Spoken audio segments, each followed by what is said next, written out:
নেপাল সরকার পতনের 3 দিনের মাথায় গঠিত হলো অন্তর্বর্তী সরকার।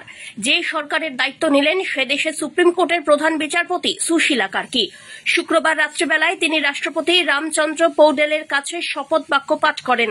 তাঁর শপথ গ্রহণ অনুষ্ঠানে উপস্থিত ছিলেন উপরাষ্ট্রপতি রাম সাহায় এবং প্রধান বিচারপতি প্রকাশ সিং রাওয়াত। উপস্থিত ছিলেন প্রাক্তন প্রধানমন্ত্রী বাবুরাম ভট্টরাই। 72 বছর বয়সী সুশীলা কার্কি নেপালের ইতিহাসে প্রথম মহিলা প্রধানমন্ত্রী।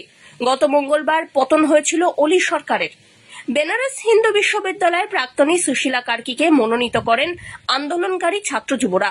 যদিও প্রাথমিক অবস্থায় তাঁর কাছে এই প্রস্তাবে সম্মতি চাওয়া হলে তিনি প্রস্তাব বিবেচনার জন্য কমপক্ষে 1000 স্বাক্ষর চেয়েছিলেন। তাঁর পক্ষে প্রায় 2500 স্বাক্ষর জমা পড়ে এবং অন্তর্বর্তী সরকারের প্রধানমন্ত্রীর দায়িত্ব নিতে তিনি তারপর সম্মত হন। অন্তর্বর্তী সরকারের প্রধানমন্ত্রী হিসাবে সুশীলা কার্কির নিয়োগে কড়া সমালোচনা করেছে নেপালের মাওয়িস্ট পার্টি। শুক্রবার রাত্রিবেলায় সুশীলা কার্কির শপথ গ্রহণ অনুষ্ঠান বয়কট করে নেপালি সংসদের 2 কক্ষের প্রধানরা। রাষ্ট্রপতির পক্ষ থেকে আমন্ত্রণ জানানো হলেও স্পিকার দেবরাজ ঘিমিরে এবং জাতীয় সংসদের চেয়ারম্যান নারায়ণ দাহাল শপথ অনুষ্ঠানে উপস্থিত হননি।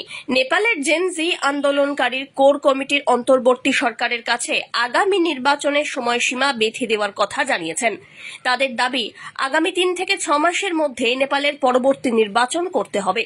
সূত্র অনুসারে 2026 সালের 5ই মার্চ নেপালের পরবর্তী নির্বাচন হওয়ার কথা ঠিক হয়েছে বলে জানা গিয়েছে। Bureau report.